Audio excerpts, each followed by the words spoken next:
আরে যত দিনে জীবন বিনা বাঁচিবে,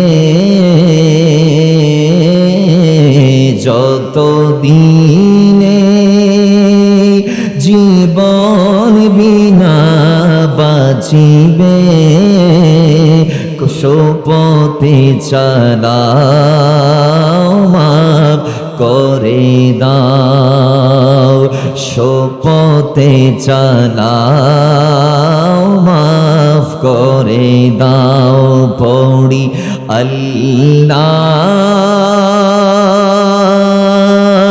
ও গো আল্লাহ, আল্লাহ ও গো আল্লাহ, ক্ষমা করে দাও মাফ করে দাও।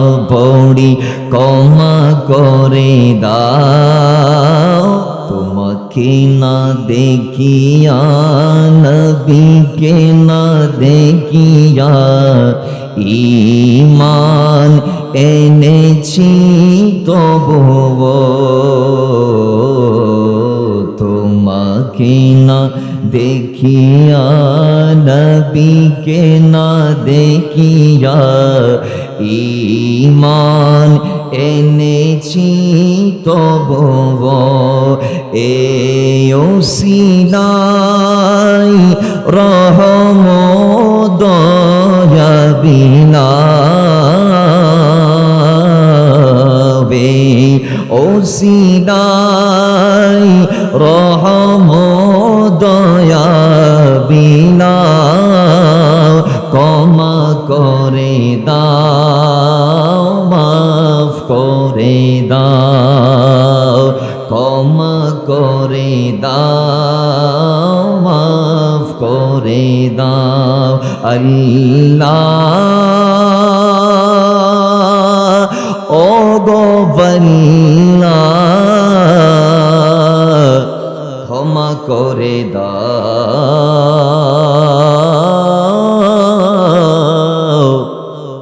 মাফ করে দাও। জিন্দেগিটাকে যদি তওবার মাধ্যমে পরিশুদ্ধ না করে, ইস্তেগফারের মাধ্যমে পরিশুদ্ধ না করে, নেক আমল দিয়ে যদি সাজাতে না পারেন, আল্লাহকে যদি ভয় করতে না পারেন, রাসূলুল্লাহকে যদি ভালোবাসতে না পারেন, আপনার এই জীবনটা নিরর্থক হয়ে যাবে, ব্যর্থ হয়ে যাবে।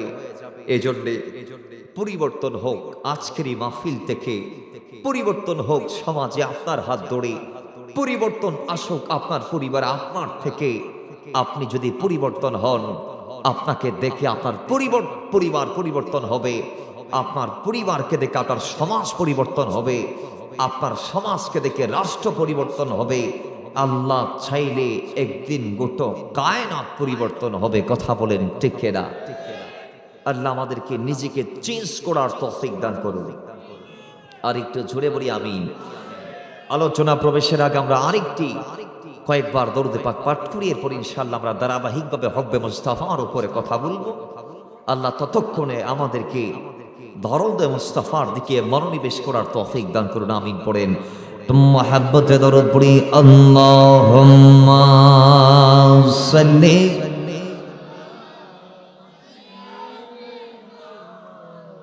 মাওলানা মুহাম্মদ ওয়া আলা আলি সাইয়্যিদিনা।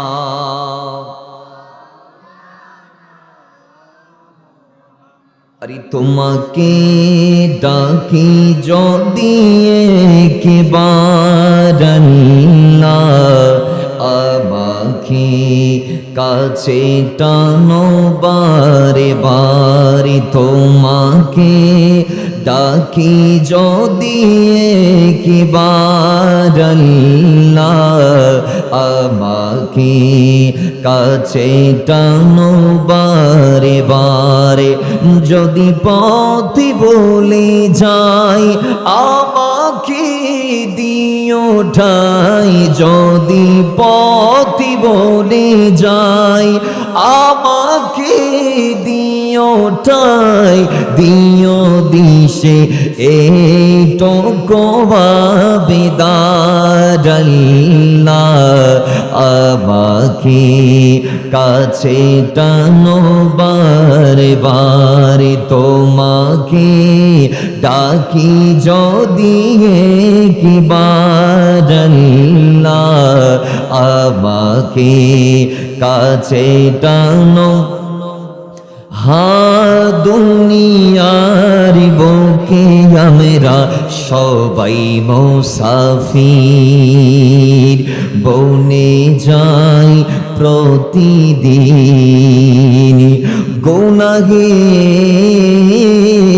জাল স্বপ্নের দল বেঁধে রাতে করে ভিড় আসবে কি কঙ্কিত সোনালি সকাল হয়ে গেলে পেরেশান ও বাবারি রহমান হয়ে গেলে পেরেশান ও বাবারি রহমান জিকিরেতে হতে দিও একাকার আল্লাহ আমাকে কাছে টানো বারে বারে তোমাকে ডাকি যদি একবার আল্লাহ আমাকে কাছে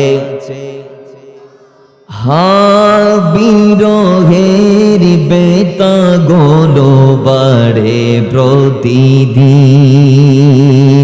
তুমি ছাড়া কে বলো করে দেবে দোর তোমার দয়া প্রভু জানি সীমাহীন কলবে দাও জেলে ইমানের নূর আরে বেলা শেষে ক্যনে সান্তনা তোমাতে বেলা শেষে ক্যনে সান্তনা তোমাতে আরে তুমি ছাড়া নেই কে গোয়ে আমার আল্লাহ আমাকে কাছে টানো বারে বারে তোমাকে ডাকি যদি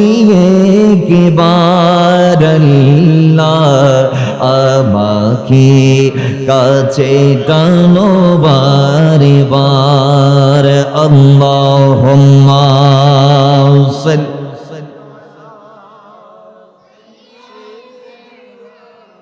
مولانا محمد وعلى آل سيدنا বাবার আমার রব্বুল আলামিন কোরআনুল কারীমের সূরা আলে ইমরানের 31 আয়াতের মধ্যে আমরা ঈমানদারদের জন্য আল্লাহর আয়াত নাযিল করছেন ডাক দিচ্ছেন বিসমিল্লাহির রহমানির রহিম কুল ইন কুনতুম তুহিব্বুনাল্লাহ ফাত্তাবিউনি ইউহিব্বুকুমুল্লাহ ওয়া ইয়াগফির লাকুম যুনুবাকুম ওয়াল্লাহু গফুরুর রহিম জোরে বলি আল্লাহু আকবার আল্লাহ বলে হাবিব তাদেরকে বলুন যারা আমারে পাইতে চায় আপনাকে বাদ দিয়ে যারা আমারে পাইতে চাই তাদেরকে বলুন ইন কুনতুম যদি তারা চাই তুহিব্বুনাল্লাহ আল্লাহকে পাইতে ফাত্তাবিউনি আপনি রাসূলকে ছাড়া এটা কখনো সম্ভব হবে না আল্লাহকে যদি পাইতে কেউ চায় তাকে রাসূলের কদমে যাওয়া লাগবে জোরে বলি সুবহান আল্লাহ এটা কেন বললেন মদিনা শরীফ একটা পার্টি ছিল একটা দল ছিল যে দলের নাম কোরআনে এসেছে মুনাফিক নাম কি আর আইতের আর কি হই, মুনাফিক হই চাটগার বাসায়। আমরা তাদেরকে মুনাফিক বলি। সেই মুনাফিকদেরকে আল্লাহ ডিরেক্টলি বলছেন, এই রাসূল বিরোধীরা, যারা বলছো রাসূলকে মানার দরকার নাই, ইনি একজন মেসেঞ্জার, ইনি একজন বার্তাবাহক, তোমরা আমাকে মানবা। যারা বলছো রাসূলকে বাদ দিয়ে, শোনো, রাসূলকে বাদ দিয়ে আমাকে মানা সম্ভব নয়। রাসূলকে মানা মানে আমি আল্লাহকে মানা। মাইয়ুতি'র রাসূল ফাকাদ আতা আল্লাহ। রাসূলকে যে মেনেছে মূলত সে আল্লাহকে মেনেছে। জোরে বলি সুবহান।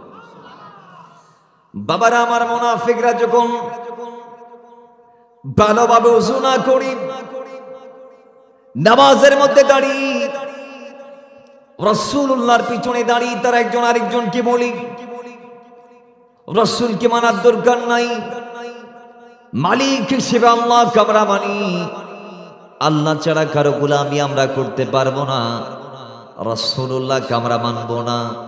তারা যখন বলে দিয়েছে রাসূলের কদমে যাওয়ার দরকার নাই, রাসূলকে মানার দরকার নাই, আল্লাহ রাসূলকে আমরা মানি না, আমাদের খালিক আল্লাহ, আমাদের মালিক আল্লাহ, রাজ্জাক আল্লাহ, ফাত্তাহ আল্লাহ, সামি আল্লাহ, আলিম আল্লাহ, বাসীর আল্লাহ, সব আল্লাহ। নামাজ পড়ি আল্লাহর জন্যে, রুকু করি আল্লাহর জন্যে, সেজদা দেই আল্লাহর জন্যে, আমরা যাকাত দেই আল্লাহর জন্যে, সিয়াম পালন করি আল্লাহর জন্যে, সব আল্লাহর জন্যে, আমাদের সব আল্লাহ, সব আল্লাহ। আমরা আল্লাহকে ছাড়া আর কাউরে মানতে পারবো না। রাসূলুল্লাহকে আমরা জাস্ট কথার কথাই মানি, আমরা মূলত আল্লাহকে মানি, আমরা রাসূলকে মানি না।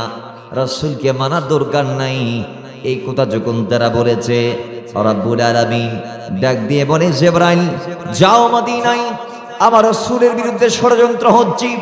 মদিনায় তৈবাই আল্লাহর এই রাসূলের বিরুদ্ধে কিছু নামদারি, টুপিওয়ালা, দাড়িওয়ালা, পাগড়িওয়ালা, জুব্বাওয়ালা রাসূলের বিরুদ্ধে কথা বলে যাও, তাদেরকে এলান দিয়ে দাও, কেউ যদি রাসূলকে বাদ দিয়ে আমি আল্লাহকে পাইতে চাই, কিয়ামত পর্যন্ত চেষ্টা করতে পারবে, কিন্তু আল্লাহকে পাওয়া যাবে না। আল্লাহকে যদি কেউ পাইতে চায়, রাসূলের কদমে তাকে যাওয়ার দরকার আছে। জোরে বলি সুবহানাল্লাহ, জোরে বলি আল্লাহু আকবার। বলুন, আল্লাহকে পাইতে রাসূলের কদমে যাওয়ার দরকার আছে না নাই? এজন্য আল্লাহ বলেন, কুনতুম তুহিব্বুনাল্লাহ, যদি তোমরা আমারে চাও, আমি আল্লাহর ভালোবাসা যদি চাও, ফাত্তাবিউনি, তোমরা রাসূলের কদমে যাও। রাসূলের কদমে গিয়ে আল্লাহ রাসূলকে যখন তোমরা ভালোবেসে রাসূলের অনুসরণ যদি তোমরা করতে পারো, আল্লাহ বলে ইউহিব্বুকুমুল্লাহ, আমি আল্লাহ তোমাদেরকে ভালোবাসবো। তার মানে আল্লাহকে পাওয়ার জন্য আল্লাহকে তালাশ করতে হবে না, জাস্ট রাসূলকে তালাশ করতে হবে। রাসূলের কদমে গিয়ে রাসূলকে ভালোবেসে অনুসরণ যদি করতে পারেন, তাহলে আল্লাহ বলে দিয়েছেন ইউহিব্বুকুমুল্লাহ, আমি আল্লাহ তোমাদেরকে ভালোবাসবো। আমি আল্লাহ যখন তোমাদেরকে ভালোবাসবো, তখন তোমরা আল্লাহর এই জমিনে সাধারণ আর কোনো বান্দা থাকবা না। রাসূলুল্লাহর কদমে গিয়ে যদি কেউ আল্লাহর দরবারে কবুল হয়ে যায়, আল্লাহ রাব্বুল আলামিন সূরা এই আলে ইমরান ছাড়াও অন্যত্র ভিন্ন ভিন্ন কথা বলেছে। হয় যখন কোনো বান্দাকে আল্লাহ ভালোবেসে ফেলে, তখন ওই বান্দা আর বান্দা থাকে না, ইনি বান্দা থেকে আল্লাহর বন্ধু হয়ে যায়। জোরে বলি সুবহানাল্লাহ। আল্লাহ যখন কাউকে ভালোবাসে, সে আর বান্দা থাকে না, সে বন্ধু হয়ে যায়। হাদিসে কুদসি এসেছেন, ফাইজা হাবাবতুহু ফাকুনতু সামাহু আল্লাযী ইয়াসমাউ বিহি ওয়া বাসারাহু আল্লাযী ইউবসিরু বিহি ওয়া ইয়াদাহু আল্লাতী ইয়াবতিশু বিহা ওয়া রিজলাহু আল্লাতী ইয়ামশি বিহা ওয়া লাইন সাআলানি লাউতিয়ান্না ওয়া লাইন ইসতাআদানি লাউইজান্না। আল্লাহর এই জমিনে যখন আল্লাহ কোন বান্দাকে বান্দা থেকে বন্ধুতে আপডেট করে ফেলে, যখন আল্লাহ কোন বান্দাকে বন্ধু বানিয়ে ফেলে, আল্লাহ জমিনের কাউর যখন ভালোবেসে ফেলে, ওই বান্দা আর বান্দা থাকে না, তিনি আল্লাহর বন্ধু হয়ে যায়। আল্লাহর বন্ধু যখন হয়ে যায়, তার কান সাধারণ আর কোনো কান থাকে না, ওই বান্দার কান আল্লাহর কুদরতি কান হয়ে যায়, ওই বান্দার চোখ আল্লাহর কুদরতি চক্ষু হয়ে যায়, ওই বান্দার কদম আল্লাহর কুদরতি কদম হয়ে যায়, ওই বান্দার হাত আল্লাহর কুদরতি হাত হয়ে যায়। ওই সময়ে ওয়ালা ইনসালানি লাউতি আল্লাহ, ওই বান্দা আল্লাহর এই জমিনে যা চাই আল্লাহ তা দিয়ে তারে ধন্য করে দেই। জোরে বলি সুবহানাল্লাহ। তাহলে সব পাওয়া যাবে রাসূলুল্লাহর কদমে গেলে, কথা ঠিক কি না? এজন্য আমরা বলি নবী গো আপনার ভালোবাসাই আল্লাহর ওলি হওয়া যায়, নবী গো আপনার ভালোবাসাই আল্লাহর জান্নাত পাওয়া যায়। কথা বলেন ঠিক কি না? একটু আওয়াজ করে বলি ঠিক কি না? এবার বলেন রাসূলুল্লাহর কদম আমরা চাই কি চাই না? আরো আস্তে, আরো আস্তে। রাসূলের কদমে গেলে জান্নাত পাওয়া যায় কি যায় না? সিদ্দিক আকবর রাসূলের কদমে গিয়ে হয়েছে, মাওলা ওমর রাসূলের কদমে গিয়ে হয়েছে, উসমান গনি রাসূলের কদমে গিয়ে হয়েছে, হায়দারে কাররার রাসূলুল্লাহর কদমে যাওয়ার পরে হয়েছে। এইভাবে যোগে যোগে কালে কালে যারা দামি হয়েছে, যারা স্মরণীয় হয়েছে, যারা বরণীয় হয়েছে, প্রত্যেকে রাসূলুল্লাহর কদমে যাওয়ার কারণে হয়েছে। কথা বলেন ঠিক কি না?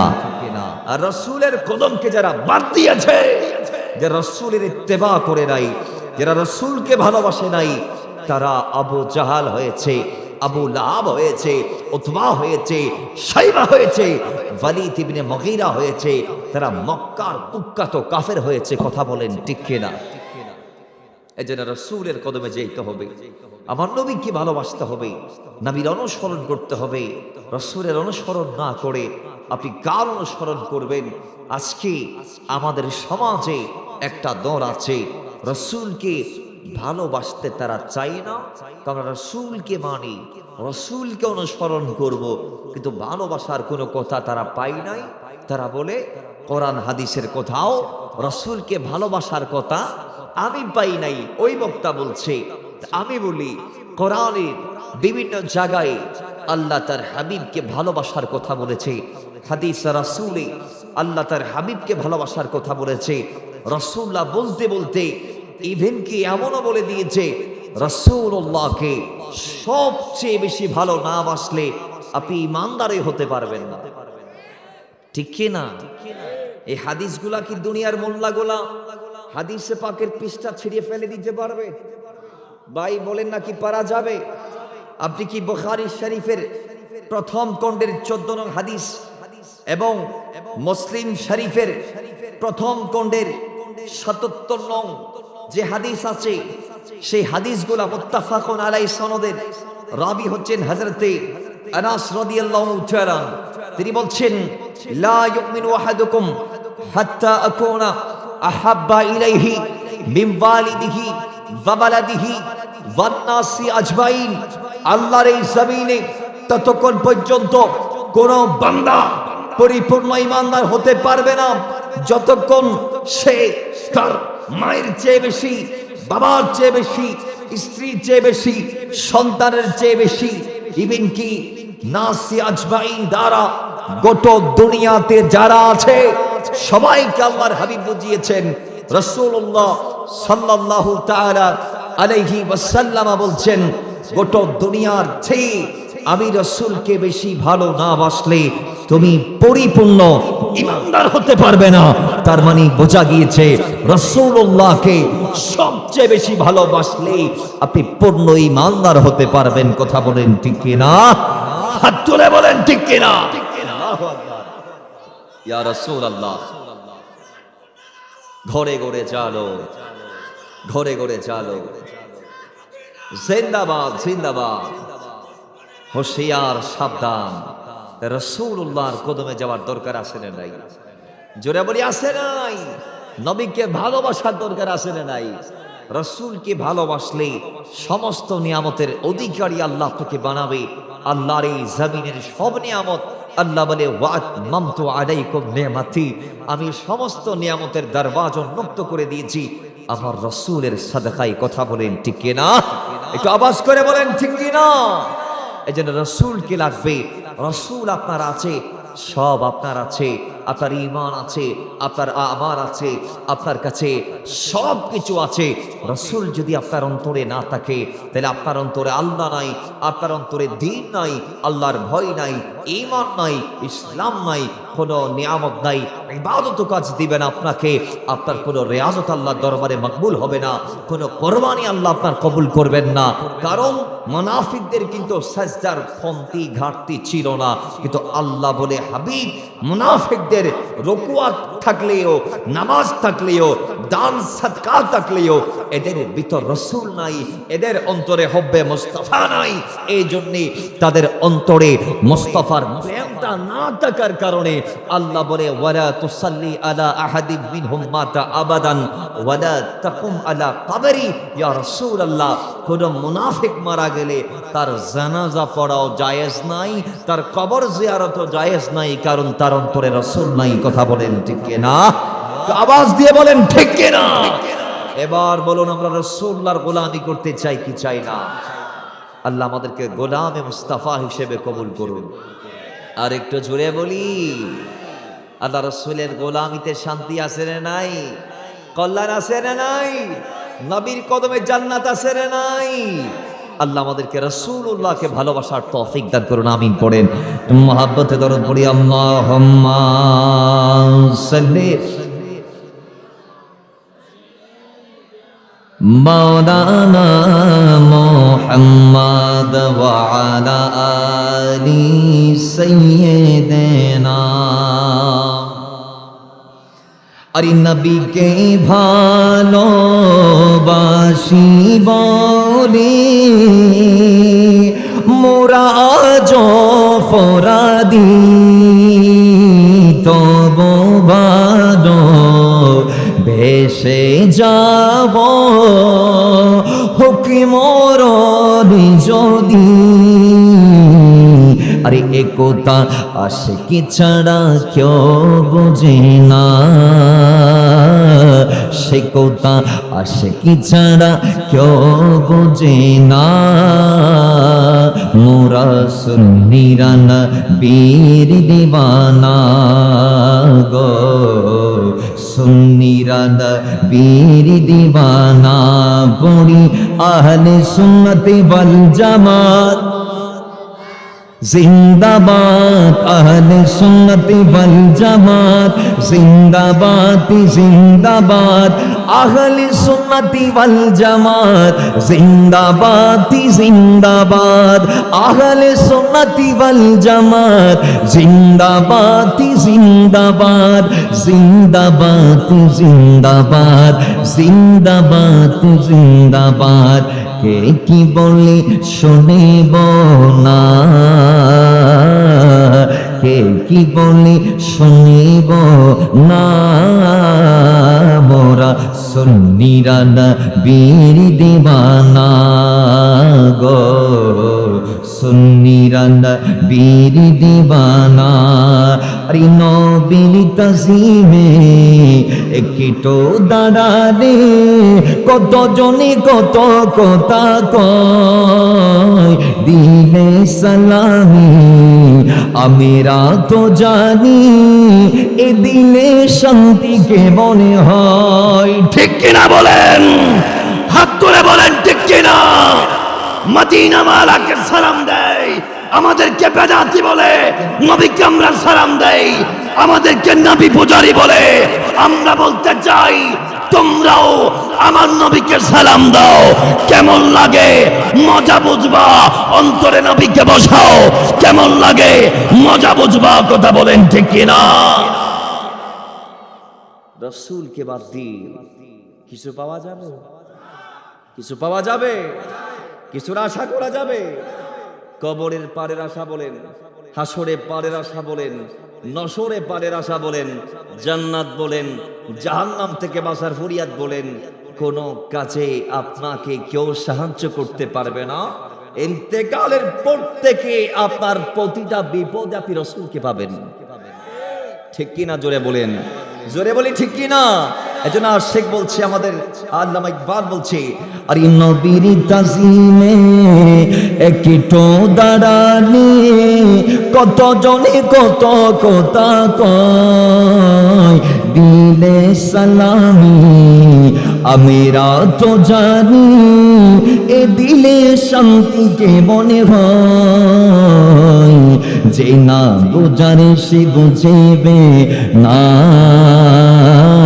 আরে যে না বুঝারে সে বুঝেবে না, মোরা সুন্নিরা নবীর দিওয়ানা গো, সুন্নিরা নবীর দিওয়ানা, পড়ি আহলে সুন্নতি ওয়াল জামাত, हाँ मोहब्बत मोहब्बत अहले सुन्नत वल जमात, जिंदाबाद जिंदाबाद अहले सुन्नत वल जमात, जिंदाबाद जिंदाबाद अहले सुन्नत वल जमात, हाँ जिंदाबाद जिंदाबाद जिंदाबाद जिंदाबाद, কারো কথাই কান দিব না,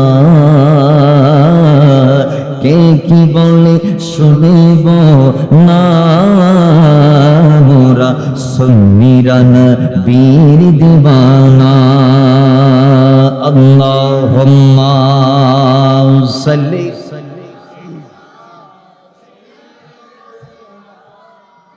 মাওলানা মুহাম্মদ ওয়া আলা আলি সাইয়্যিদিনা। তাহলে আল্লাহ বলছে রাসূলকে ভালোবাসো, কিভাবে বলছে? সূরা তওবার 24 নং আয়াত, আল্লাহ বলছেন, কুল ইন কানা আবাউকুম ওয়া আবনাউকুম ওয়া ইখওয়ানুকুম ওয়া আজওয়াজুকুম ওয়া আশীরাতুকুম ওয়া আমওয়ালুন ইকতারাফতুমুহা ওয়া তিজারাতুন তাখশাউনা কাসাদাহা ওয়া মাসাকিনুন তারদাউনাহা আহাব্বা ইলাইকুম মিনাল্লাহি ওয়া রাসূলি। আল্লাহ বলছেন, এই তোমরা আমি আর আমার হাবিবুল্লাহকে নিজের মা বাবা, ইন কানা আবাউকুম মা বাবার চেয়ে বেশি, ওয়া আবনাউকুম নিজের সন্তান সন্ততির চেয়ে বেশি, ওয়া ইখওয়ানুকুম তোমাদের ভাই বারাদার রিশতাদার হকদার আত্মীয় স্বজনদের চেয়ে বেশি, ওয়া আজওয়াজুকুম তোমাদের স্ত্রীদের চেয়ে বেশি, ওয়া আশীরাতুকুম 5 নম্বরে আল্লাহ বলেছে তোমাদের বংশে যারা যারা আছে সবার চেয়ে বেশি। এরপরে আল্লাহ বলছেন, ওয়া আমওয়ালুন ইকতারাফতুমুহা তোমাদের অর্জিত ধন সম্পদের চেয়ে বেশি, ওয়া তিজারাতুন তাখশাউনা কাসাদাহা এবং তোমাদের সেই ব্যবসা যেই ব্যবসাতে তোমরা লসের লাভের আশঙ্কা করো সেই ব্যবসার চেয়ে বেশি। এরপর আল্লাহ বলছেন, ওয়া মাসাকিনুন তারদাউনাহা ইবিনকে তোমাদের পছন্দের বাড়ি যেটাকে তুমি অত্যন্ত আদর যত্নে রেডি করেছো সেটার চেয়ে বেশি, আহাব্বা ইলাইকুম মিনাল্লাহি ওয়া রাসূলি আল্লাহ আল্লাহ রাসূলকে এর চেয়ে বেশি ভালোবাসতে হবে। জোরে বলি সুবহানাল্লাহ। তাহলে আপনি এই আয়াতগুলা কি কোরআন থেকে কেটে ফেলে দিতে পারবেন? জোরে বলেন। তাহলে কেমনে আমার দেশের মোল্লা বলে রাসূলকে ভালোবাসার দরকার নাই, সে নাকি কোরআন হাদিসের কোথাও পায় নাই? তা আমি বলি, কোরআন হাদিসের সমস্ত জায়গায় রাসূলের প্রীতির কথা প্রেমের কথা আছে, তার নসিবে নাই। যে বলছে কোরআনে নাই, কোরআনে আছে, যে বলছে তার নসিবে নাই। কারণ ওয়া তুআযিরুহু আল্লাহ বলেছে রাসূলকে সম্মান করতে, রাসূলুল্লাহকে আমাদের সর্বস্বতা দিতে আল্লাহ বলেছে, ওয়া তুওয়াক্কিরুহু নবীর তাজিম করতে আল্লাহ বলেছে। কিন্তু রাসূলকে তাজিম কারা করবে আল্লাহ এটাও বলে দিয়েছে, ঈমানদাররা। ভিতরে যদি ঈমান না থাকে রাসূলের তাজিম কেমনে করবে? মাথায় টুপি দিলে কি ভিতরে ঈমান আছে? জুব্বা উপরে আজ থাকলে কি ভিতরে ঈমান আছে? না, ঈমান টুপির নাম নয়, ঈমান পাঞ্জাবি জুব্বার আবাকাবার নাম নয়, ঈমান হচ্ছে ভিতরে হব্বে রাসূল আর আল্লাহর ভয়, যেটা এটার নাম। ঠিক কিনা জোরে বলে? এটা বিশ্বাসের নাম ঈমান। রাসূলের প্রতি যদি বিশ্বাস না থাকে আপনি কিসের ঈমানদার? রাসূলের প্রতি যার বিশ্বাস থাকবে সে রাসূলুল্লাহকে সবার ঊর্ধ্বে জানবে সৃষ্টি জগতে। মাথায় রাখবেন, স্রষ্টার পরে যার মকাম, তিনি আমাদের নবী। ঠিক কি না? রাসূলুল্লাহর তাজিম যারা করেছিল, যুগে যুগে দামি তারা হয়েছে, এই যুগে যারা করবে দামি তারা হবে। আল্লাহ আমাদেরকে রাসূলের তাজিম করে নিজেকে দামি করার তৌফিক দান করুন। যেতে ওমর রাদিয়াল্লাহু তাআলা, এটা সহিহ সিত্তাতে এসেছে বর্ণনা। একদিন রাসূলুল্লাহর হাত ধরে হাঁটছে মাওলা ওমর। আমার নবীকে অসংখ্য বেশি ভালোবাসতেন এই ওমর। তিনি ডাক দিয়ে বলে, ইয়া রাসূলুল্লাহ, বাবা হাত দিয়ে বলে, ইয়া রাসূলুল্লাহ, নবী, আমি আমার জানের পরে, আমি আমার জানের পরে আপনি রাসূলকে সবচেয়ে বেশি ভালোবাসি। আমার নবী হাত ছেড়ে দিয়ে বলে, তোমার ঈমান এখনো পূর্ণ হয় নাই, তোমার ঈমান এখনো পূর্ণ হয় না। ওমর কত সমঝদার ছিলেন, যার ব্যাপারে রাসূলুল্লাহ বলেছে যে আমার পরে কোন রাসূল বা নবীর আগমন হলে সেই নবী বা রাসূল হতেন আমার উম্মতের মধ্যে মাওলা ওমর। নবীজি বলছে, লাউ কানা নাবিয়্যুন বাদি লাকানা ওমর, আমার পরে নবী হয়ে যিনি আসতো তিনি ওমর। কিন্তু নবুয়তের দরজা তো আল্লাহ বন্ধ করে দিয়েছে। আল্লাহ তো বলে দিয়েছে খাতামান নাবিয়্যিন, আল্লাহ তো বলেই দিয়েছে কোরআনে যে আমার রাসূল হচ্ছে শেষ নবী। নবুয়তকে আল্লাহর হাবিবের মাধ্যমে আল্লাহ শেষ করে দিবে, রিসালাতকে আল্লাহ তার বন্ধুর মাধ্যমে শেষ করে দিবে। এরপরে তার নবী আসার কোনো অপশন, দরজা খোলা নাই। এরপর রাসূল বলে যদি কেউ আসতো তাহলে উমরই নবী হতো। সুবহানাল্লাহ জোরে বলে। তো সেই উমর কি কম বোঝে নাকি? এদিকে কি কম বোঝে নাকি? বাবার আমার মাওলা ওমর ডাক দিয়ে বলে, ইয়া রাসূলুল্লাহ, ও নবী ও রাহমাতুল লিল আলামিন, আমি বুঝতে পেরেছি ইয়া রাসূলুল্লাহ, আমি আমার জানের চেয়ে আপনাকে বেশি ভালোবাসি। আল্লাহর এই জমিনে আল্লাহ আমাকে যা দিয়েছে ইয়া রাসূলুল্লাহ সবগুলার চেয়ে আমি আপনি মদিনা ওয়ালা রাহমাতুল লিল আলামিনকে বেশি ভালোবাসি। জোরে বলি সুবহানাল্লাহ। আল্লাহর নবী ডাক দিয়ে বলে, আয় ওমর, এখন তোমার ঈমানের পূর্ণতা পেয়েছো, এখন তোমার ঈমান মুকাম্মাল হয়েছে।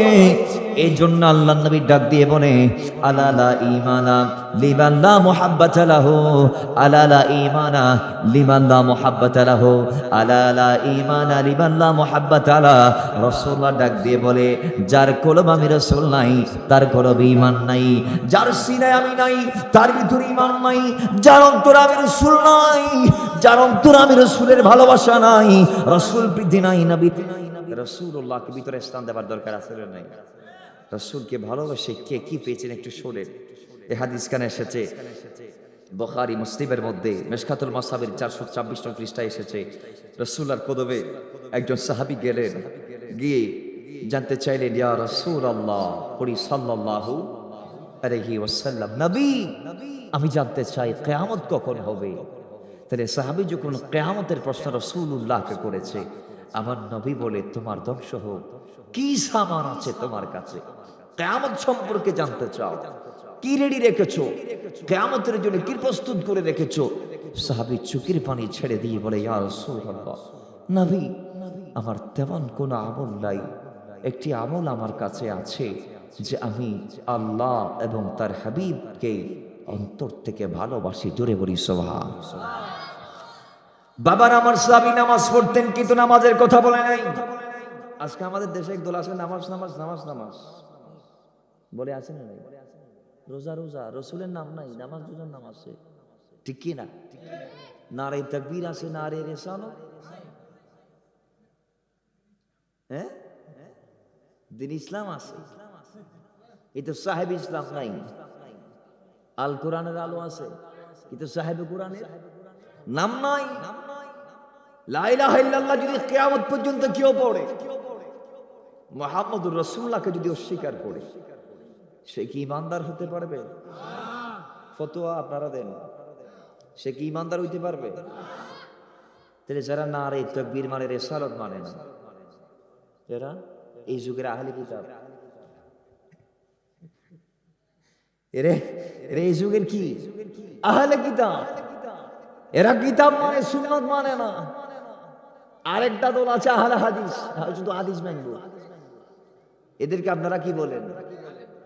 আহলে খবিস বা খবিস। হায় হায়, 2 লাইন বেশি বুঝে। কয় লাইন? কথার আগে বুখারি বুখারি বুখারি শরীফ এটা আছে ওইটা আছে, এখানে হাত বাঁধার কথা আছে। বুখারি শরীফে তো আরো অনেক কিছু আছে, এগুলা কি তুমি মানতে পারবা? বুখারী শরীফে আছে রাসূলুল্লাহ সাল্লাল্লাহু আলাইহি ওয়াসাল্লাম পালন করেছে একটানা রাত দিন না খায় রোজা। আমাদের দেশের তথাকথিত আহলে হাদিস যারা, এরা কি পারবে এগুলো আদায় করতে? পারবে?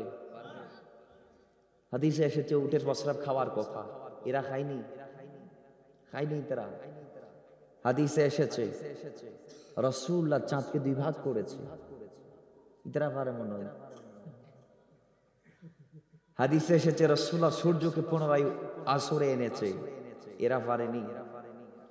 হাদিসে এসেছে আমার রাসূল 11 জন স্ত্রীকে একসাথে রেখেছেন, ইতারা মনে হয় 11টা করে বিয়ে।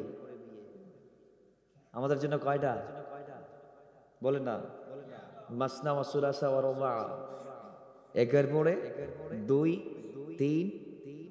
তা প্রথম স্ত্রীর কি নিতে হবে? অনুমতি নিতে হবে।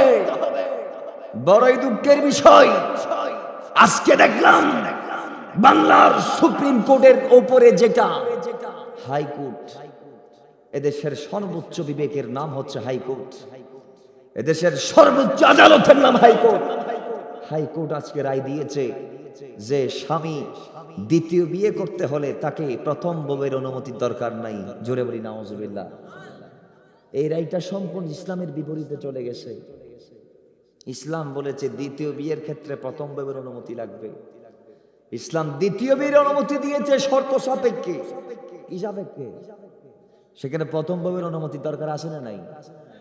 এখন এরা বলতেছে হাইকোর্টের গুলা কয় অনুমতি গুলো দরকার নাই, আর তোমার আরে জায়েজ করে দিলাম। আমরা কি হাইকোর্ট মানি নাকি আল্লাহর কোর্ট মানি? আবার আসতে বলেন, আর আসতে বলেন, আমরা কোন কোর্ট মানি?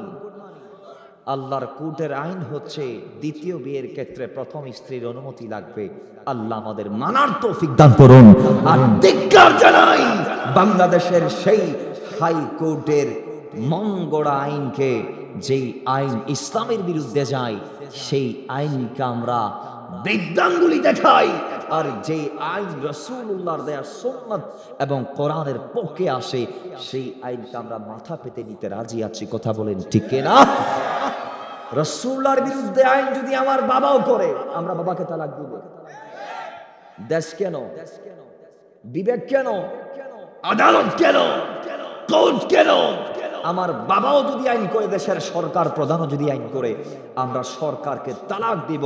আর রাসূলুল্লাহর পক্ষে যদি আমাদের দুশমনও আইন করে, আমরা দুশমনের আইনটাকে রাসূলুল্লাহর খাতিরে নবীর সম্মানার্থে মাথা পেতে মেনে নিব। কথা বলেন ঠিক না? আল্লাহ মানার তৌফিক দান করুন, আমিন পড়েন। মহব্বতে দরুদ পড়িয়ে আল্লাহুম্মা সাল্লি মাওলানা মুহাম্মদ ওয়া আলা আলি সাইয়্যিদিনা।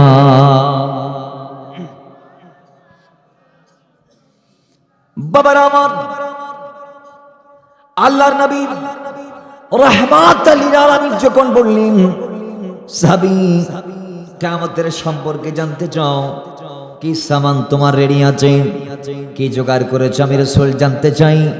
সাহাবী চোখের পানি ছেড়ে দিয়ে বলে, ইয়া রাসূলুল্লাহ, নবী আমার, আমি অন্তর থেকে আল্লাহকে ভালোবাসি, আল্লাহ রাসূলকে ভালোবাসি। এই দুটো আমল ছাড়া আমার কাছে আর কোনো আমল নাই। জোরে বলি সুবহান। তিনি নামাজ পড়তেন রাসূলের পিছে। নামাজ পড়া উত্তর দেন নবীজি রাসূলের পিছে নামাজ পড়ে, নবীর হাতে সদকা দেয়, নবীর জন্য জান উজাড় করে, নবীর জন্য সম্পদ উজাড় করে নবীজির পিছনে গোলামি করছেন। কিন্তু তিনি নামাজ, রোজা, হজ, যাকাত এগুলার কথা না বলে আল্লাহ রাসূল প্রীতির কথা কেন বললেন? তার জানা ছিল নামাজ বান্দাকে জান্নাত দিতে পারবে না, জান্নাত দিবে আল্লাহর হাবিব শাফাআতের মাধ্যমে, এবং জান্নাত পাবে সেই হাদিসে পাক এসেছে যার উপর আল্লাহর রহমত আছে। তেরে বাবারে, এই জন্য তিনি বলছেন, ইয়া রাসূলুল্লাহ, আমি আল্লাহকে এবং আপনি রাসূলকে ভালোবাসি, আমার আর কিছু নাই। রাসূল বলে, এটা যদি সত্য হয় তাহলে আমি বলছি, আনতা মা মান আহবাবতা, দুনিয়াতে তুমি যাকে ভালোবাসো কিয়ামতে তুমি তার সাথে থাকবে। সুবহানাল্লাহ, জোরে বলুন। এজন্য বন্ধু নির্বাচনে সতর্ক হন। আমরা আজকে রাসূলের বিরুদ্ধে যারা কথা বলে আমরা এদেরকে ভালোবাসি, কোরআনের ফাঁকিও বলি মাঝে মধ্যে। আমরা এদেরকে মাঝে মধ্যে কি বলি? কোরআনের ফাঁকি। অথচ কোরআনের ফাঁকির জীবন গেছে রাসূলের বিরুদ্ধে ফতোয়া দিতে দিতে। ঠিক কি না? জোরে বলেন। তাহলে কোরআনের ফাঁকি যদি রাসূলের বিরুদ্ধে যা, আপনি যদি তার পক্ষে থাকেন, কিয়ামতের মাঠে আপনার সাথে তার সঙ্গ হবে। এখন সেও বেঁচে যাবে, আপনারও আটকাই দিবে। যারে ভালোবাসছো এ তো বাঁচতে পারে নাই, তুমি কোত্থেকে বাঁচবা? যাও, তুমি এর লগে যাও, কারণ দুনিয়াতে তুমি তার লগে ছিলা। ঠিক নেই? জোরে বলেন ঠিক কিনা? আর আমরা রাসূলুল্লাহর সঙ্গ লাভ করতে চাই কি চাই না? একটু আসতে বলেন, চাই কি চাই না? নবী বিনে দো জাহানে নাই রে ভরসা, পরকালে করিও না জান্নাতের আশা। রাসূল যদি তোমার হয়, জান্নাত তোমার করতলে চলে আসবে, জান্নাত তোমার পদতলে চলে আসবে। কথা বলেন ঠিক কিনা? বাবারা, আমার রাসূল বলেন, আনতা মা মান আহবাবতা, এই সাহাবী, তোমার কথা যদি সত্য হয়, কিয়ামতের দিন তুমি তার সাথে থাকবে। দুনিয়াতে তুমি যাকে ভালোবাসতে, সাহাবী হযরত আনাস বনে, আল্লাহর নবী রাহমাতাল লিল আলামিন যখন এই কথা বলেছে, আমরা এমন বেশি খুশি হয়েছি। আমি আনাস আল্লাহর নবীর কদমে আসার পর থেকে এই কথা বলার আগ পর্যন্ত আল্লাহর নবী সাহাবীদেরকে এত পরিমাণ খুশি হতে দেখি নাই যত পরিমাণ সাহাবায়ে কেরামরা খুশি হয়েছিল রাসূলের এই কথা শোনার মাধ্যমে। জুড়ে বলি সুবহানাল্লাহ। কেন? প্রত্যেকটা সাহাবী অন্তর থেকে রাসূলুল্লাহকে সবচেয়ে বেশি মহব্বত করত। কেন করতো? আল্লাহ বলেছে, কুল ইন কানা আবাউকুম ওয়া আবনাউকুম ওয়া ইখওয়ানুকুম ওয়া আজওয়াজুকুম ওয়া আশিরাতুকুম ওয়া আমওয়ালুন ইখতারাফতুমুহা ওয়া তিজারাতুন তাখশাউনা কাসাদাহা ওয়া মাসাকিনুন তারদাউনাহা আহাব্বা ইলাইকুম মিনাল্লাহি ওয়া রাসূল। আল্লাহ বলেছে, মা বাবার চেয়ে বেশি। সাহাবায়ে কেরাম প্রমাণ দিয়েছে, রাসূল যখন মক্কা ছেড়ে মদিনায় হিজরত করেছে, সাহাবায়ে কেরামরা মাকে মক্কায় রেখে রাসূলের জন্য মদিনায় হিজরত করেছে। আল্লাহ বলেছে, মার পরে বাবার পরে ওয়া আবনাউকুম, সন্তান সন্ততির চেয়ে বেশি রাসূলকে ভালোবাসতে হবে। আল্লাহর প্রত্যেকটা রাসূলের সাহাবায়ে কেরামরা প্রমাণ দিয়েছে, নিজের সন্তানের চেয়ে তারা বেশি রাসূলকে ভালোবেসেছে। যার প্রুফ হচ্ছে, রাসূলুল্লাহ যখন মক্কা ছেড়ে মদিনায় হিজরত করেছে, তখন তারা নিজেদের সন্তানদেরকে মক্কাতে রেখে রাসূলের জন্য তারা মদিনায় হিজরত করেছে। কথা বলেন ঠিক কিনা? হযরত আবু বকর রাদিয়াল্লাহু তাআলা তার সন্তান আব্দুর রহমান যখন কলমা পড়ে মুসলমান হলে, বাপ বেটার কথোপকথন। একদিন আব্দুর রহমান বলছেন, আব্বাজান, বদরের ময়দানে আপনি ছিলেন রাসূলুল্লাহর পক্ষে, আমি ছিলাম কাফেরদের পক্ষে। তাহলে বাপ নবীর পক্ষে, সিদ্দিক আকবর নবীর পক্ষে, সন্তান আবু বকর কাফেরদের পক্ষ থেকে যুদ্ধে এসেছে। সেই সময়ে বাবারে হযরত আব্দুর রহমান বিন আবু বকর বলছেন, আব্বা, সেদিন বদরের মাঠে আমি আপনাকে অনেকবার পেয়েছি। আমি যদি চাইতাম আপনাকে শহীদ করতে পারতাম, কিন্তু আপনি আমার বাবা বলে আপনাকে আমি কি করেছি? মাফ করেছি। আপনি যদি আমার জায়গায় হতেন, আপনি কি আমাকে ছেড়ে দিতেন? আমি জানতে চাই। তখন সিদ্দিক আকবর বলছেন, আল্লাহর কসম, আমি তুমি সন্তানের চেয়ে আমার রাসূলকে বেশি ভালোবাসি। রাসূলের বিরুদ্ধে তুমি যেহেতু ময়দানে এসেছো, আমি যদি তোমাকে সেদিন ময়দানে পাইতাম, আমি তোমাকে মাফ করতাম না, আমি তোমাকে রেহাই দিতাম না। নবীজির বিরুদ্ধে অস্ত্র ধরার কারণে আমি তোমাকে নিজ হাতে কতল করে জাহান্নামের টিকিট ধরিয়ে দিতাম। জোরে বলেন সুবহান। তাহলে তাদের অন্তরে রাসূলুল্লাহর ভালোবাসা ছিল সন্তানের ভালোবাসার চেয়ে। এজন্য আল্লাহ বলেছে ওয়াবনাউকুম, তোমরা তোমাদের সন্তানের চেয়ে রাসূলুল্লাহকে বেশি ভালোবাসো। বাবার আমার আল্লাহ বলেছিল ইখওয়ানুকুম, ভাইটাই যারা আছে এদের চেয়ে রাসূলকে বেশি ভালোবাসতে হবে। প্রমাণ পাবেন আল্লাহর নবী রাহমাতাল লিল আলামিনের গোলাম হযরত মুসআব ইবনে উমাইর, তিনি কালমা পড়েছিলেন। আরবের সবচেয়ে ধনী গোত্রের ছেলে। দারুন নাদওয়ার মধ্যে যার জন্য চেয়ার বরাদ্দ ছিল, সেই মুসআব ইবনে উমাইর একদিন দারুন নাদওয়াই দেখে কুরাইশ কাফেররা আল্লাহর নবীর বিরুদ্ধে ষড়যন্ত্র করে তার একজন আরেকজনকে বলে, মুহাম্মদ আরবিকে দুনিয়ার মধ্যে আর রাখা যাবে না, তাকে তার দিন সহ জমিনে দাফন করে দিতে হবে। জোরে বলি নাউজুবিল্লাহ। মুহাম্মদকে আর মাপ দেওয়া যাবে না, ছাড় দেওয়া যাবে না, মুহাম্মদ আরবিকে রুখে দাও। মুসআব বলছে ঠিক আছে, যে রাসূলের বিরুদ্ধে তোমরা যাবা, আমি একটু তার সাথে একটু করে গিয়ে কথা বলবো, আগে তাকে ফিল্টারিং করব, আগামী তাকে জাস্টিফাই করব, আগামী তাকে দেখব, তারপর আমার দিক বিচারে যদি বলে তিনি ভালো তাহলে তিনি ভালো, যদি বলে না তিনি ভালো না তাহলে আমি সিদ্ধান্ত নিব তোমাদের পক্ষে। নাউজুবিল্লাহ জোরে বলে। মুসআব ইবনে উমাইর বৈঠক থেকে উঠে গেলেন রাসূলের কদমে, গিয়ে দেখে রাসূলুল্লাহ জান্নাতের বয়ান করছে। সাহাবায়ে কেরাম আল্লাহর কাছে হাত তুলে বলে, মালিক তোমার হাবিব আজকে যেই জান্নাতের কথা বলছে সেই জান্নাত আমাদেরকে দান করো। রাসূলের পর জাহান্নামের কথা বললেন। সাহাবায়ে কেরাম চোখের পানি ছেড়ে দিয়ে কাঁদছেন। সাহাবায়ে কেরাম বলছেন, মালিক তোমার হাবিব আজকে যে জাহান্নামের বয়ান করেছে সেই জাহান্নাম থেকে আমাদেরকে নাজাত দান করো।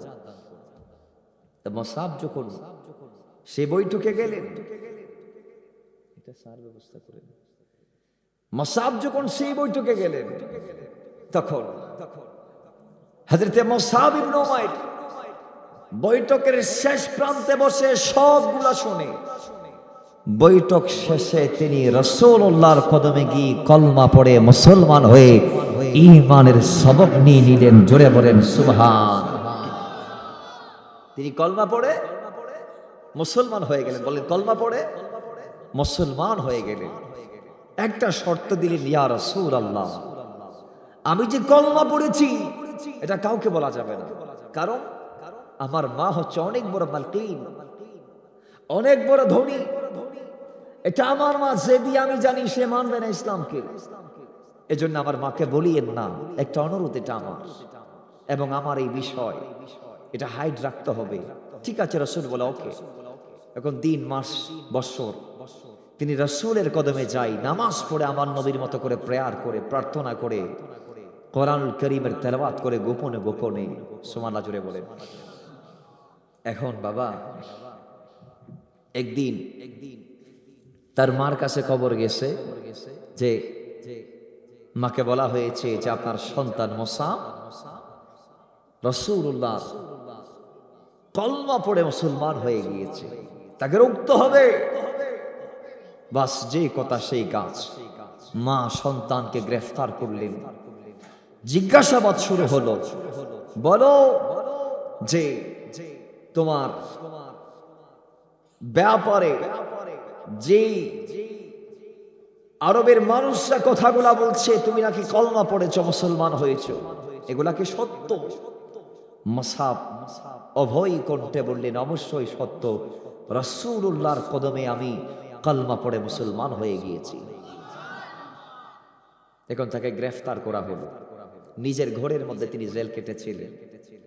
তাকে অফার দেয়া হয়েছে, অনেক প্রলোভন দেখানো হয়েছে, সর্বশেষ বলা হয়েছে তোকে আমি ত্যায্য করব, তাও মেনে নিয়েছে। সম্পদ ছাড়া করব, তাও মেনে নিয়েছে। রাসূলকে সে ছাড়ে নাই। জোরে বলি সুবহান। নবী প্রেমকে সে ছাড়তে পারে? এখন খবর এসেছে মুসলমানরা আবিসিনিয়ায় হিজরত করবে। রাসূলুল্লাহ তাকে পয়গাম পাঠালেন, আল্লাহ ব্যবস্থা করে দিলেন, সে চলে গেলেন, হিজরত করলেন, পালিয়ে গেলেন ঘর থেকে। প্রথমবার হিজরত, আবার আসলেন, আবার হিজরত করলেন। দুইবার হিজরতের পর মা তাকে একেবারে রাসূলের কদমে দিয়ে দিয়েছে। বলে আজকের পর থেকে আমি তোর মা নই, তুই আমার ছেলে নয়, মায়ের দাবি নিয়ে আমার সামনে আর কোনোদিন আসবি না। মুসাব বলে ঠিক আছে, দরকার নাই, আমার রাসূলের দরকার,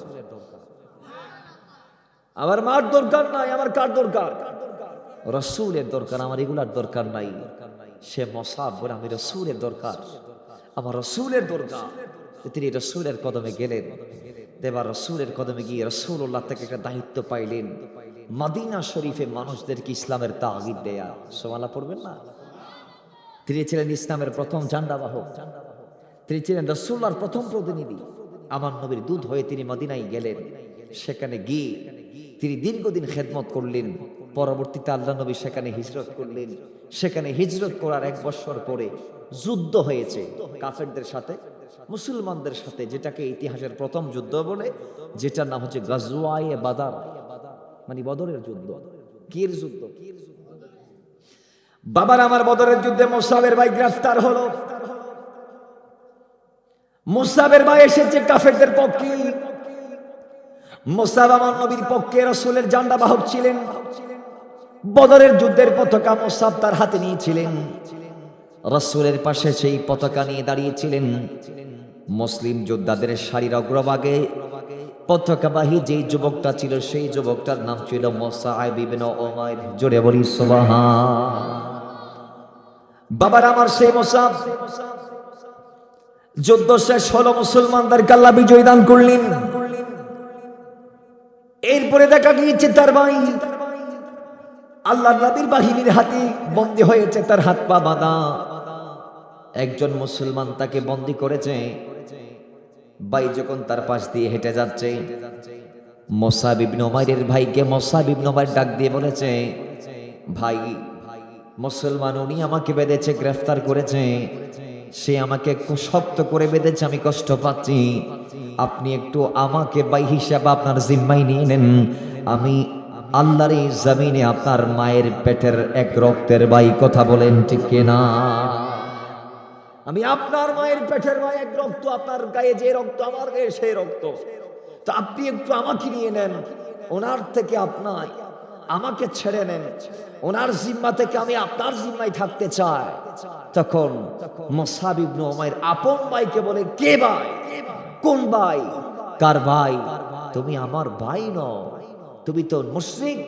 ইন্নামাল মুশরিকুনা নাজাসুন, আল্লাহ বলেছে মুশরিকরা অপবিত্র, তোমরা তাদেরকে বন্ধু বানাইও না, তোমরা তাদেরকে ওয়ালি অভিভাবক বানাইও না, তোমরা তাদেরকে ভাই বানাইও না, বরং মুসলমানরা হচ্ছে তোমাদের ভাই।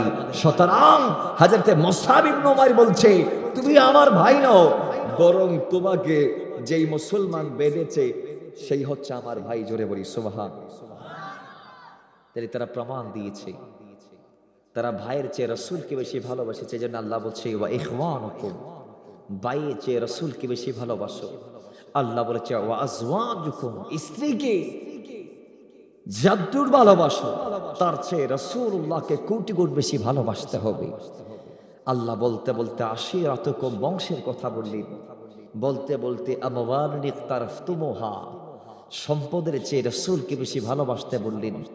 বলতে বলতে আল্লাহ বললেন যে তোমাদের এই জমিনে ওয়াতে ইজারাতুন তাখশাউনা কাসাদাহা, তোমাদের ব্যবসার চেয়ে বেশি। বলতে বলতে সর্বশেষ বললেন ওয়া মাসাকিনু তারদাউনাহা, রাসূলুল্লাহকে তোমার আপন বাসস্থানের চেয়ে বেশি ভালোবাসতে হবে। জোরে বলি সুবহান। এজন্য সাহাবায়ে কেরাম মক্কায় মা বাবা স্ত্রী পুত্র সন্তান সন্ততি ঘর বাড়ি ব্যবসা বাণিজ্য সব ছেড়ে দিয়েছে, বংশের সবাইকে ছেড়ে রাসূলুল্লাহর জন্য হিজরত করে মদিনায় গিয়ে আমাদেরকে শিক্ষা দিয়েছে যে রাসূলুল্লাহকে এইভাবে ভালোবাসতে হবে যেইভাবে আমার নবীর সাহাবায়ে কেরামরা আমার নবীকে ভালোবেসেছেন। কথা বলেন ঠিক কিনা? রাসূলুল্লাহর সাহাবায়ে কেরাম রাসূলুল্লাহকে কেমন ভালোবেসেছে আরেকটা হাদিস বলে আমরা ঠিক 1:30টায় আমাদের আলোচনা শেষ করবো ইনশাআল্লাহ। এরপর মিলাদুল কিয়ামত 7টা মিনিট আছে, এর আগে শেষ হলে আমরা এর আগে শেষ করবো। যেহেতু আমরা বিশেষ করে আমার জন্য একটু দোয়া করবেন। আমার বন্ধু হাফেজ সাদিকুর রহমান কাদেরী এতক্ষণ তাকরীর করেছিল আপনাদেরকে, ওনার জন্য দোয়া করবেন। আমাদের আগামীকালকে কামিল পরীক্ষা জামিয়ায় 9টায় পরীক্ষা শুরু হবে, 8:30টার পর আমাদেরকে হলে প্রবেশ করতে হবে। যাইতে যেই 6 ঘন্টা লাগবে সেই 6 ঘন্টা হাতে আমাদের টাইম থাকবে 2টার পরে। তাইলে আমাদের টাইম নাই, কোনো জ্যাম পড়লেও আমরা শেষ। আল্লাহর নাম আমরা রওনা দিব, দোয়া করবেন আল্লাহ যেন নবীর প্রেমের খাতিরে আমাদেরকে পরিত্রাণ দান করে। সকলে আমিন পড়ে। কোনো কি আরজি আছে? আচ্ছা, ইনশাআল্লাহ জিকির চলবো, তারপরে ইনশাআল্লাহ এগুলো মিলাদ ও কিয়ামের পরে ইনশাআল্লাহ, কিংবা মিলাদ কিয়াম চলাকালীন সময় হবে আর কি। তাহলে সর্বশেষ যে হাদিসটা এসেছে সহিহ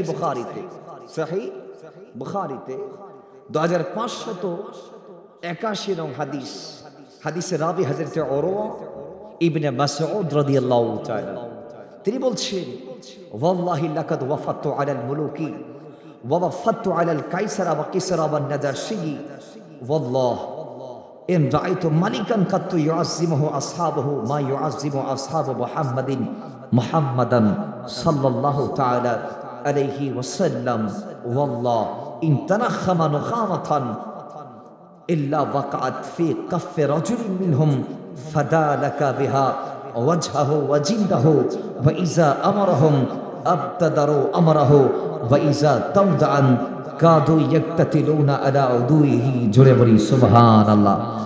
উরওয়া ইবনে মাসউদ বলছেন যে আমি কাফেরদের প্রতিনিধি, আমি অনেক বড় রাজা বাদশাদের কাছে গিয়েছি, আমি কোন রাজাকে তার প্রজা এত সম্মান করতে আমি দেখি নাই যতটুক সম্মান রাসূলুল্লাহর প্রজা অর্থাৎ সাহাবায়ে কেরামরা আমার নবীজিকে করে থাকেন। জোরে বলি সুবহানাল্লাহ। তো কিভাবে সম্মান করে রাসূলকে, কিভাবে মোহাব্বত করে? আমি দেখেছি ওয়াল্লাহ, আল্লাহর কসম, ইনতারা খামানো খামাতান, রাসূলুল্লাহ যখন তুতো ফালায়, আমার নবী যখন তুতো ফালায়, তখন সাহাবায়ে কেরামরা যে সেদিন ১৫০০ সাহাবী হুদায়বিয়ার সন্ধির সময় কাফেরদের প্রতিনিধি হযরতে উরওয়া বলছেন, আমি দেখছি ১৪০০ মতান্তরে ১৫০০ সাহাবী রাসূলুল্লাহ তুতি ফালার সময় যে ইল্লা ওয়াকাত ফি কাফফি রাজুলিন মিনহুম ফাদালাকা বিহা ওয়াজহাহু ওয়া জিলদাহু, ১৫০০ সাহাবী প্রত্যেকেই রাসূলুল্লাহর তুতু নিক্ষেপের সময় হাত প্রসারিত করে আমার নবীর তুতু মোবারকগুলা নেবার জন্য তারা প্রতিযোগিতা করতেন। আর তুতুগুলা পাওয়ার সঙ্গে সঙ্গে চেহারায়, মুখে, বুকে, সিনায় মালিশ করতেন। জোরে বলেন সুবহান। কেমন রাসূলকে ভালোবেসেছে। ওয়া ইযা আমারহুম, রাসূল যখন তাদেরকে কোনো নির্দেশ দিতেন, আবতাদারু আমারাহু, রাসূলের নির্দেশ পালন করার জন্য তারা ফানা হয়ে যাইত। ওয়া ইযা কাদু ইয়াক্তাতিলুনা আলা উদুইহি ওয়া ইযা তাওদাআন কাদু ইয়াক্তাতিলুনা আলা উদুইহি। আর রাসূলুল্লাহ যখন ওযু করত, আমার নবীর ওযুর পানিগুলো নেওয়ার জন্য সাহাবায়ে কেরামরা প্রতিযোগিতা করত। তাহলে বোঝা গেছে রাসূলুল্লাহর ওযুর পানি সাহাবায়ে কেরামরা নিতে দৌড়াদৌড়ি করত, রাসূলুল্লাহর নির্দেশ পালন করতে সাহাবায়ে কেরামরা প্রতিযোগিতা করত, আমার নবীর তুতু নিতে সাহাবায়ে কেরামরা প্রতিযোগিতা করত। আনাসের আরেকটি বর্ণনাতে এসেছে, লাকাদ রাআইতু রাসূলুল্লাহি সাল্লাল্লাহু তাআলা আলাইহি ওয়াসাল্লাম ওয়াল খাল্লাকু, যে আমি রাসূলুল্লাহকে একদিন মাথা মণ্ডল করার সময় দেখতে পাচ্ছি, ইয়াহলিকুহু ওয়া ইতাফা ওয়া আতাফা বিহি আসহাবুহু ফামা ইউরিদুনা আন তাকআ শারাতান ইল্লা ফি ইয়াদি রাজুলিন।